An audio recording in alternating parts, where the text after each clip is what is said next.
Hello. Hello. How are you today? I'm doing okay. Okay. So, what made you decide to come in today? I'm struggling with quite a few things that are going on in my life, feeling like I've hit a midlife crisis, Okay. and I'm not quite sure how to combine all of the situations to make them move in a positive direction. Um, so I'm hearing that you're more confused and frustrated rather than anything. I mean, a lot of stuff going on. Yeah. Not quite sure how to handle it. Not even sure like where to start. Mm-hmm. Yeah, I can get why that can be very frustrating and confusing. I don't have a plan, and I'm a person that thrives on having a plan and being able to execute that plan and move forward, and I'm struggling with where to start right now. Okay.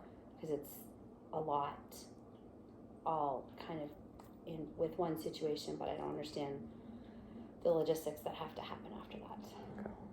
So tell me about the last week. Let's just start there. Well, my husband and I are getting divorced, and I'm struggling with him fully accepting that we are better as a divorced couple than we are as a married couple. We are not happy, and the logistics that are part of that process, I'm really struggling with how to make it a definitive end to the marriage, but not end the friendship and the bond that we've had, because we've been together for 32 years. So it's a long time to just, I don't want him out of my life. I just don't want to be married anymore. I can understand that. You know, sometimes it's difficult for couples to stay together, and sometimes it's the best option to separate, but still remain at least close friends. I can get why that can be frustrating. Is he on board with this? He's getting there. We've had some positive conversations. We've also had some conversations that didn't go what I would think is the direction that they needed to head. I think I'm much more on, we need to make this happen. We need to make it happen now. Let's just move forward with the decision that we've made and not dilly-dally around anymore. And I think he's nervous and not quite sure, because he's never had to really do things on his own. He's always had me to manage everything, household, kids, money. He never really had to have those responsibilities. And I think that the divorce part is scarier for him, not that it's a divorce and that the marriage is ending, but how is he going to take care of himself when he doesn't know how? Is that a major concern for you? I can understand why it can be tough for you to, see him out on his own and trying to figure this stuff out. But do you think it's the best decision for both of you? I would say that it's definitely the best decision for me. Okay. I can't speak on his behalf. I think for me to say to him that this is important for you to learn how to be an adult and how to manage a life and to be actively participating in the decisions and moving forward and taking care of yourself instead of relying on somebody else. I think that would be a very positive move for him at 51 years old. I think he's scared about, he doesn't know what to do, and he's said that to me multiple times, and I want to tell him what to do, but I don't want to be responsible for him doing it. And this past week has really been hard on that, because we have COVID and vaccines, and he, in my opinion, should be seeing a doctor on a regular basis, both physical and mental, and he doesn't really want to do that. He's missed appointments in the last few weeks, and I think it also is scary for him to see me taking care of myself and the kids, and him not being a part of that is disheartening to him, especially now that he's not in the house. but he was never actively involved when he was in the house. When did he move out? 8 weeks ago. Wow, 2 months. Almost, yeah. Do you think him moving out, the divorce, everything like that, has had an adverse effect on you? No. It's had the exact opposite. So it's been more of a positive experience for you. It has been, I have felt relief not having to, when he gets home from work, not knowing if we're going to fight again, what we're going to fight about, what's going to set him off, what potentially I will say that's going to set him off, or something that he say that's going to set me off. We just seem to have fallen into fighting all the time, and neither one of us really recognizing what the maybe true root of the problem is. And my solution is to not be around it anymore. If I'm going to be managing everything that's going on right now, then I want to manage it and be responsible for it on how it'll affect me instead of how it will affect him. The little things, like I like having my bed made in the morning, and he has argued for years that that's not important to him, so I made it not important to me. And now I want to have things that are important to me be recognized instead of discounted, so that whatever his parameters or agenda is, that's what I always followed. And I fell into making sure that I was responsible for those for him, and I never felt that was done in reverse. Okay. So you're starting to take more of a focus on yourself and what you want to do, and even in the little things, like you're making the bed in the morning, you're going to bed at a reasonable time, you're doing stuff like that and taking care of yourself. Yeah. As opposed to taking care of him. Am I hearing that right? Yes. I feel like what I've been doing for a number of years is sacrificing me so that he's okay. And that has never been true in the reverse. He never would step outside of his very tight parameters, very tight things for him that always had to be addressed. He would never step out of those to support me or to be a part of things that are important to me. But I always did that for him. Okay. You mentioned you had kids earlier. Is it having any adverse effects on them? Do you know? Do you think it is? When I've asked, my kids are older, so that is helpful. And I think my husband and I fell into the trap of, you do everything for the kids, you don't take care of the marriage, and then the kids become adults, and then the kids are gone. Yeah, and suddenly you realize you've neglected a marriage for however many years, and that becomes a problem when you no longer have, the kids tying you together. Yeah, and so I feel like there's no rescuing the marriage either, because we're so into patterns that we can't change being together. And I actually mentioned to him a couple weeks ago that I want to get to a point where we are independent and we can go and have a good time doing something for fun. Yeah. Just for fun. Definitely. Not without responsibilities, or we have to be home by this time for the kids, or but just to go out and just enjoy being out, even getting to enjoying each other's company, not for reconciliation.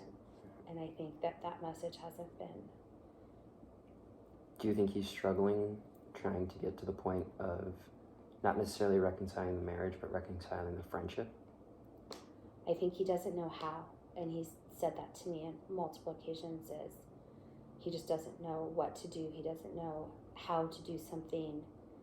He's just relied on me for so many years to take care of it. He never took the opportunity to learn for himself. And from talking to you, I can see that you're a very strong, independent person, and I can see how it can be tough taking care of someone who isn't that way, who doesn't see this, who doesn't have necessarily the same strength or independence that you do. And having to cast aside that independence and strength in order to take care of him must have been tough and at some points upsetting to you, I'm sure. Exhausting.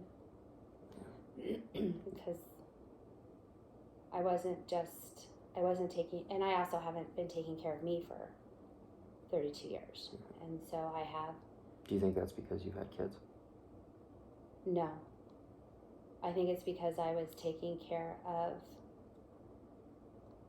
him and his specific requirements in his life.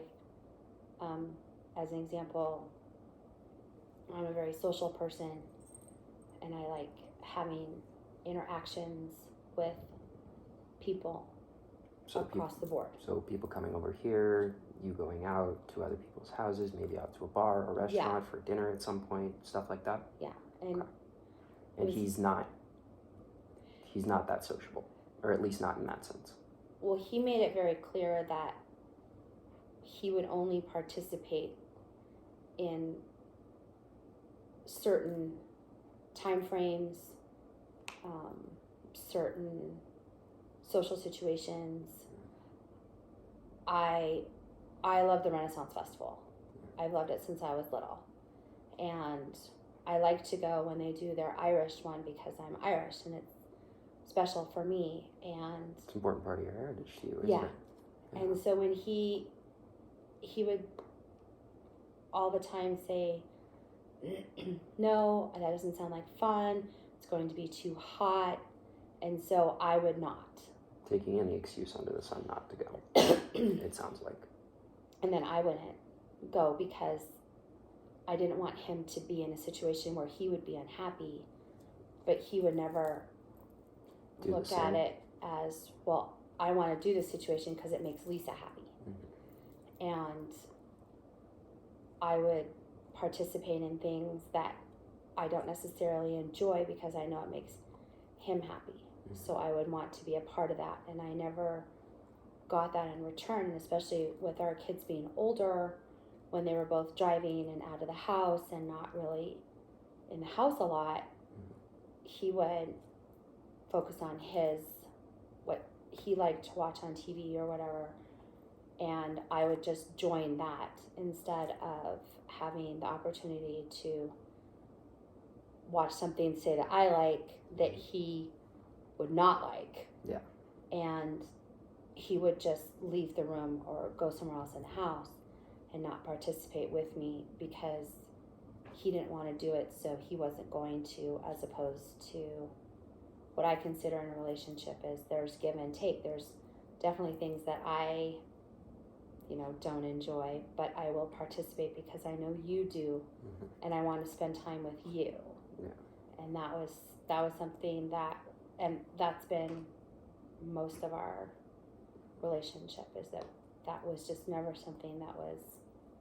Did you ever get resentful or maybe start a fight because of that? Absolutely. Okay. So do you think the failing of this marriage is partially on you as well as on him? Oh, I think that it's 100% on both of us. Okay, so about a 50-50 split between the two of you? I think that it's probably not 50-50 because I'm not in a state of depression. Okay. So I think that everything that I've read, and I know that my mom was depressed for most of my time with her. Mm-hmm. She took medication for it. So recognizing... But it sounds like he was not willing to even go to a doctor for a physical checkup. Was he ever interested in going to a doctor for a mental health check? No. Okay. So it sounds like the difference between at least your mom and your husband was your mom knew that she had depression and she was struggling with it, and she made the conscious decision to take the medication to hopefully help fix it. And it doesn't sound like your husband did that. No, but I see a lot of similar behaviors between the two of them, which in my opinion, I would say that he's depressed. He wasn't eating a lot. He wasn't sleeping very well. Mm-hmm. He was uninterested in doing anything. Even things that interested him? Yeah. Wow. Okay.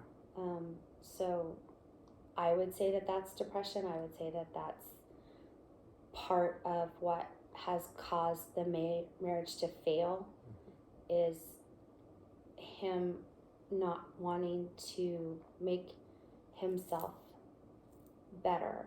So not really 50-50, but there's definitely responsibility on my shoulders. I feel like, looking back, that there were definite things that I could have done earlier on, or insisted that this is what's going to happen, and Say 3 or 4 years into a marriage and not 20 years. yeah. Okay. And It's good that you recognize that. I definitely don't want anyone thinking, especially my kids and my husband, thinking that it's all his fault. Do you think your kids think that? No. I think my kids both know that it's on both sides. Have you talked to them about it? Not directly. Have they ever mentioned that it might be both of your faults? I think that they've said that in a roundabout way, Okay. that it's not just dad that did this, it's like, well, what about this? Or, what did you think about this? You could have said something different. You instigated this fight or this situation or whatever. Yeah. But I know I fully recognize that it's on both of our parts, but now I'm 51 and I'm done. I have 2 grown kids. They don't need a mom anymore. They need more of a advisor person and not a parent. And my husband got into a very bad situation in April. And there are some consequences that are coming from that. And he still believes that situation is why I want a divorce. And I'm struggling with trying to get across to him that is not even a factor in this. Was it a tipping point, or? No. The tipping point actually happened before the situation happened. Okay. I had gotten to a point where I couldn't get a grasp on where my emotions were, and we were fighting. It was 6 nights in a row, and I couldn't get a grip on where my head was and why this was continuing to happen. We couldn't have any rational conversation. Everything. So that's when more of the confusion started? Yeah, and so I made the decision to talk with somebody then to help kind of maybe guide me on where was it coming from, how to use maybe some coping skills or something that was going to help me move through this situation.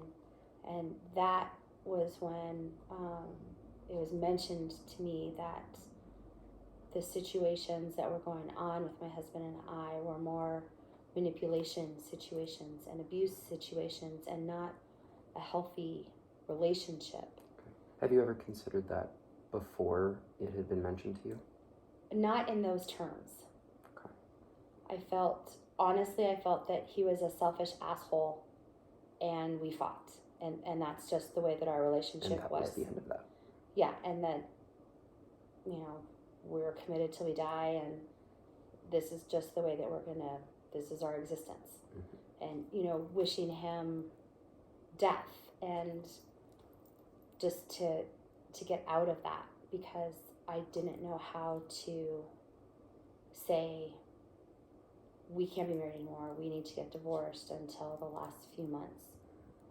And it sounds like some of your strength had come back from that conversation. Finally, yeah. And a lot more of your independence, I'm assuming, for you to actually be able to make that decision and be able to tell him. I'm sure it took a lot of inner strength. And a lot of crying. Well, that's to be expected. But to be able to say it after however many years of not being able to, I can understand that it was tough to be able to say it until that point. Having an outside perspective sometimes helps, and being able to talk to someone and have them say, hey, this might be what's going on, and it sounds like a light bulb just kind of went off in your head. I felt relief that someone recognized that it was a something. And over the last few weeks have come to find out that not only was I struggling with his attitude and his parameters is really the only word I can think of. His, is very narrow-minded. This is how things are going to go in my life. That my parents have thought that all along and were worried about me because they saw a light dimmer over the course of this marriage. And my sister, recognizing that he was never really participating in family situations, he always seemed annoyed or bored, or he would just consciously not interact. And that I deserve someone who's going to be a partner instead of someone that I'm caretaking for. And to have that recognized from my family was really important to me, because I had always thought for years and years that they just thought Mike was this great guy and he was so caring and everything else. And that was the show that he and I put on for everyone outside the house. And a lot of friends have said similar, like, well, we always saw you, but we never saw Mike. And, but whenever you guys were together, you guys looked like you were okay. And like, well, so you two were very good at hiding some of the problems that were going on behind closed doors. All problems. He was an alcoholic for a long time. Okay. I grew up with an alcoholic as well. And I'm sure it was concerning for you when you started noticing, I'm assuming you started noticing some of the same patterns. A lot of the same patterns, but also it's, generational as well. I mean, there's a lot of situations that you just drink at. I just never really put it together that I would have a beer and he'd have 5. Or when I started noticing that he was hiding it in his car or hiding it in his water bottle and was sneaking out in the middle of the night and drinking. And when all of that started to come together, which was about 5 years ago, I had put my foot down and said, you have a choice to make. And that's when he got really good at hiding it from me and from my kids. And then had a scare, which I thought had turned him around. He wasn't drinking at all in front of me. But then when he got his DUI in April, it was with vodka, which is not what I've ever seen him drink before. And vodka, I've also come to find out, is one of the most popular alcohols for alcoholics because it's very easily hidden with, it doesn't smell. Yeah. And it so, looks just like water. So I don't know if he's been drinking all along. I would like to believe that he hadn't been. Sounds like he had really violated your trust.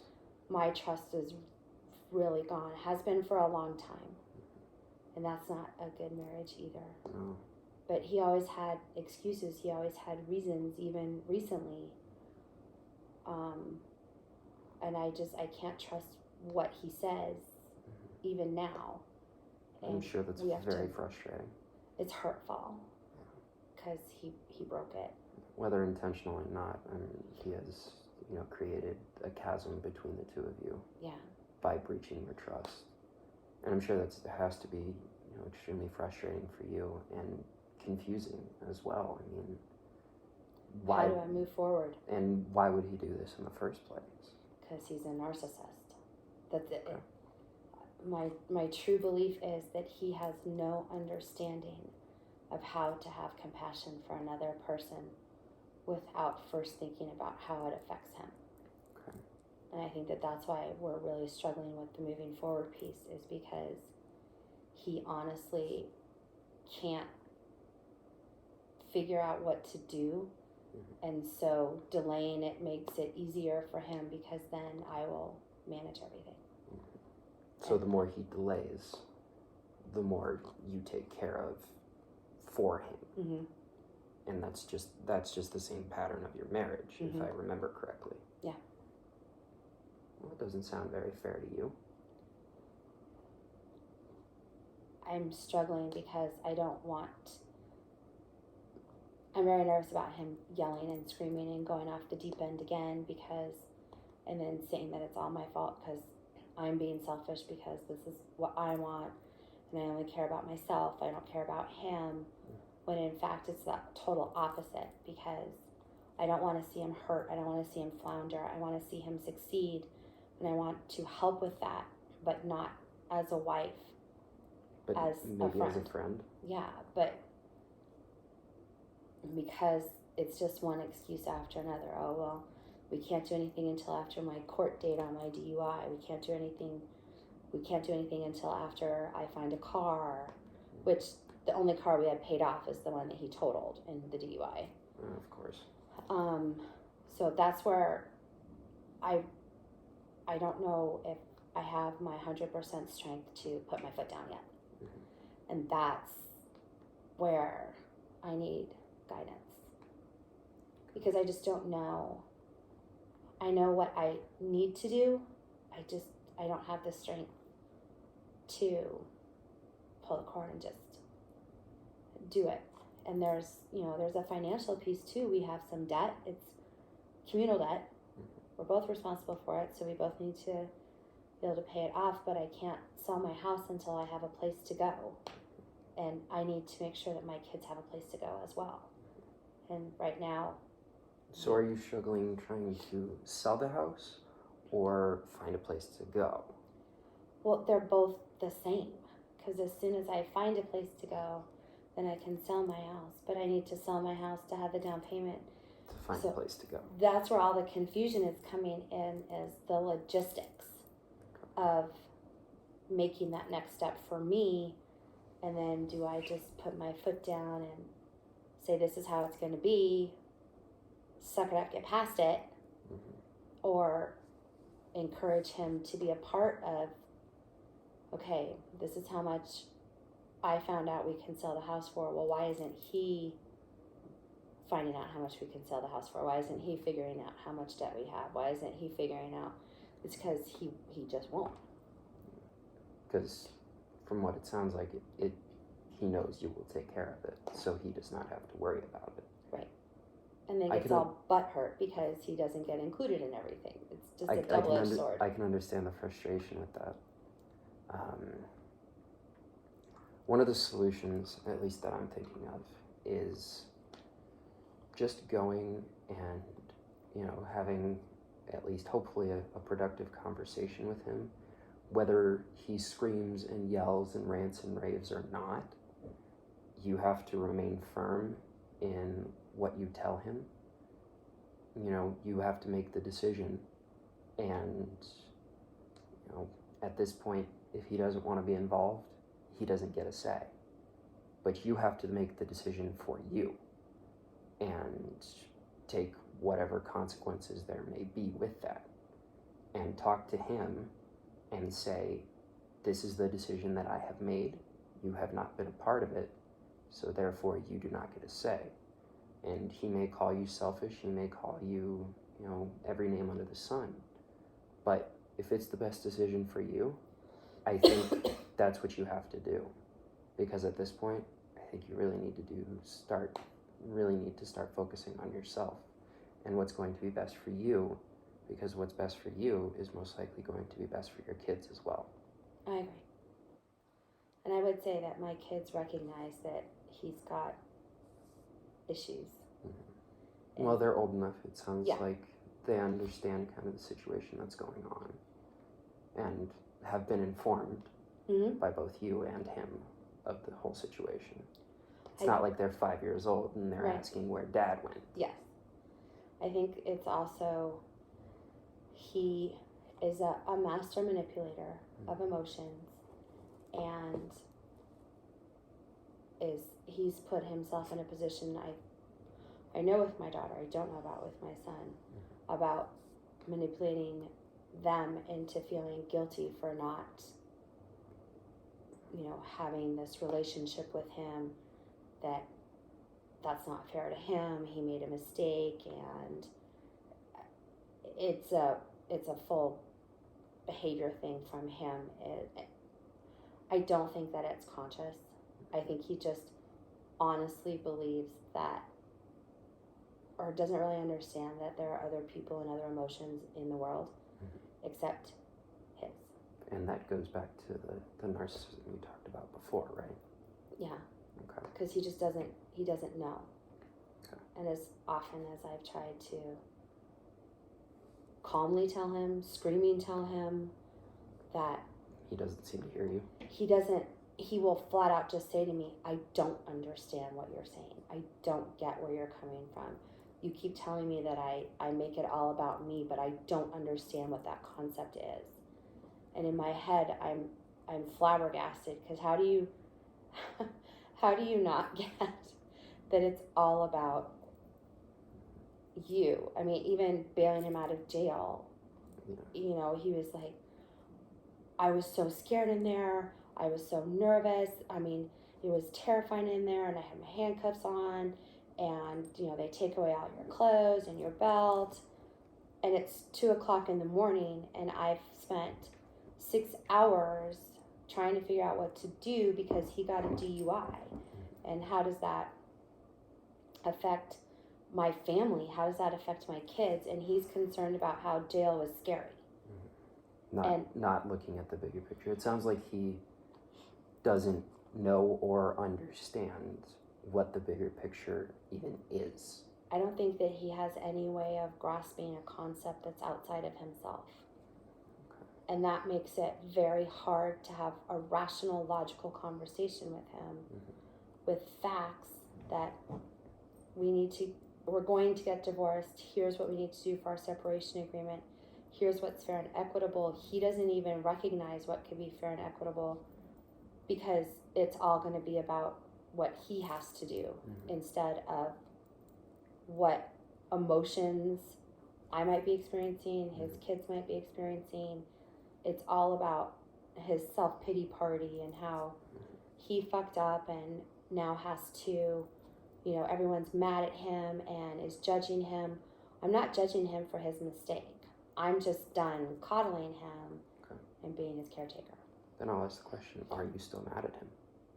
For what?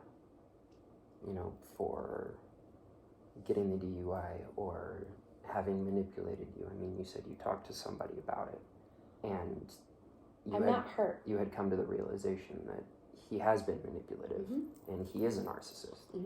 So, are you mad at him for doing that to you? No. Okay.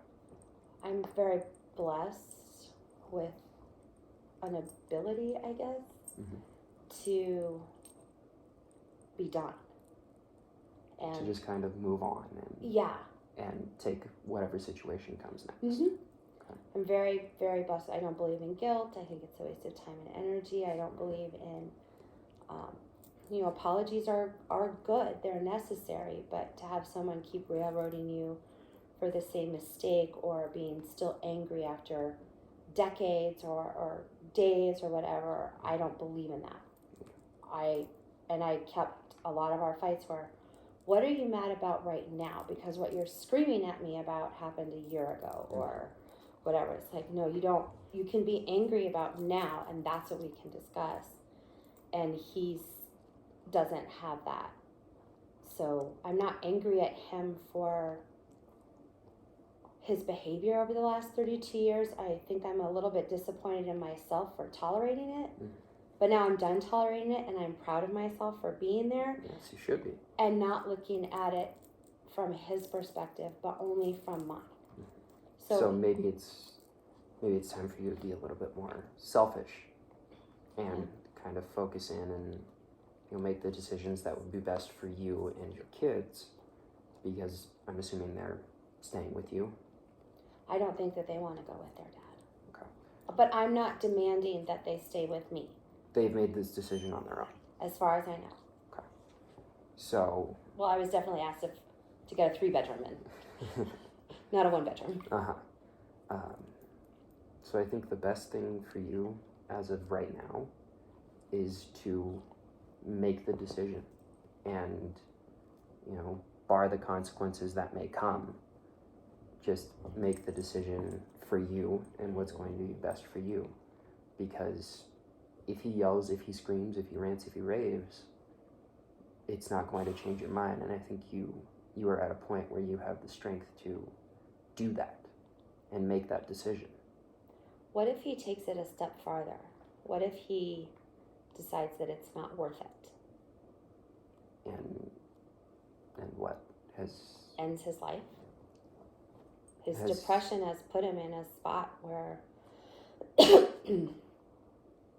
he might see that that's the only coping way out. He hasn't asked for help. He hasn't gotten really any mental coping skills, abilities. I was asked a while ago that did I think that the DUI was my fault because I had said this and then he decided to go drink. I'm like, oh hell no, it's not my fault at all. If he were to do that, I wouldn't blame myself at all either. I just don't want my children or families to lose out because he would definitely blame me if that was the choice. He would, in a note or whatever, I know that he would say, if Lisa hadn't left me, then I wouldn't have gotten to this point because he's a classic abuser that way. And Has he threatened suicide before? Yes. So you do see it as a very real possibility. I don't know if I see it as a real possibility as much as I see it as a manipulation tactic. So, as a manipulation tactic, would he say it to get you to maybe come back? Mm-hmm. Okay. Do you think you would actually follow through with it? Before the DUI, I would say no. Now, I really don't know. And you're frightened by that? No. If that's his choice, then he has to make it. Mm-hmm. But I'm not going to be manipulated anymore about trying to talk him out of it. Okay. Because if he's threatening it, then that's a cry for help, and I can't help. So he would use it more as a cry for help. And if he said it, and if he said, I'm going to do this, would you see it more as a manipulation thing? Not that he would actually do it, but he's just saying it for the sake of maybe trying to get you back. I don't know. Before the DUI, I would say it's definitely manipulation to keep me engaged, to keep me involved. Even now, maybe. With his pattern. With his pattern, I would say it's definitely manipulation. Keep me involved, keep me engaged, keep the attention on him. So. And make it about him. So at this point, if he does, once you've made your decision and you decide to talk to him, which I still think is the best course of action, if he says that, do you think you will have the strength to not be manipulated by it and to, in essence, walk away? Yes. And maybe call someone absolutely. to get him help? Absolutely call someone to get him help, but Okay. I'm done, and I'm one of those people that finality is, I rarely will allow someone back into my existence that has wronged me. And this went on for a very long time, and there wasn't just second chances, there were hundreds and hundreds of chances that he never stepped up to, and now that the divorce is happening, he's wanting to have another chance, and You're done. There is no more chance. yeah, it's one of my favorite quotes from Gone with the Wind, and I truly believe that Clark Gable says, well, you're like the thief that got caught. You're not at all sorry that you were robbing people, but you're awfully sorry you got caught. And that is where I think his mental place is. is he's not remorseful for the actions that he's taken. He's more upset with himself that it was finally seen through. Maybe not seen through, but the consequences finally hit. Okay. And he kept being able to talk himself out of it and talk me into staying, and, even manipulating the kids with their emotions and, well, you should feel bad about this. And he never really understood that if one of his kids, and especially for me, when I was talking about something, he would say, "Oh my gosh, I know exactly what you're going through," and talk about something that he had gone through, because that, he said, well, that, helped me relate to what you were talking about. No, it doesn't. You're not a female. You're not Lisa. You're not this situation. You don't. Sounds more like he's trying to put the attention on himself. Exactly. And take away from what you or one of your kids was talking about. Mm-hmm. Okay. So again, leading me to this more narcissistic.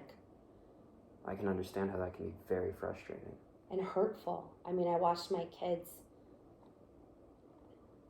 I could see them get crushed when he did that. Do you think he was attempting to be empathetic? No.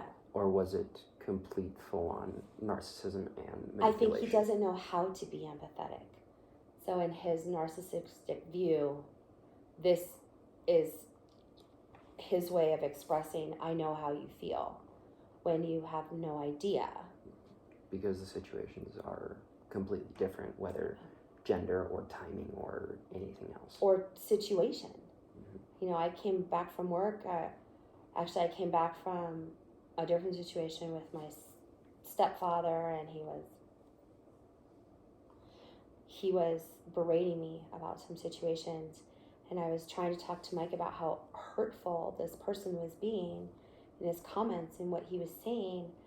And Mike actually said to me, well, you know what, Lisa, it's not always about you. And I went, what are you talking about? And he goes, well, I just might be losing my job, and that's what it's going to be about. And I went,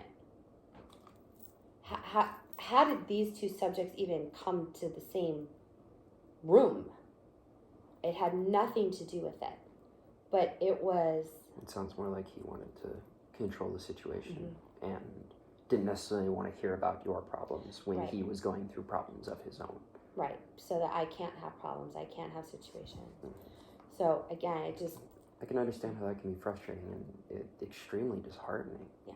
To have your partner, of all people, do that. And that situation happened regularly. And so to finally have found the label and then the strength to be done, and I'm overly blessed with my support network. Overly blessed. Well, it sounds like the support network that you speak of has been able to give you the strength to get to where you are now, and be able to say to him, hey, this is what we're going to do, and I'm done. And I think that's something to be very, very proud of. Oh, I am very, very proud of it. And I'm also reinforcing that it's not just me being selfish. Yeah, I can understand that. So, I wanted to thank you for coming in today. Thank you. I think this conversation has been productive for both of us. Yes. I've been able to learn about what's been going on with you, and I think we should do it again soon. Okay. All right. Thank you. Thank you.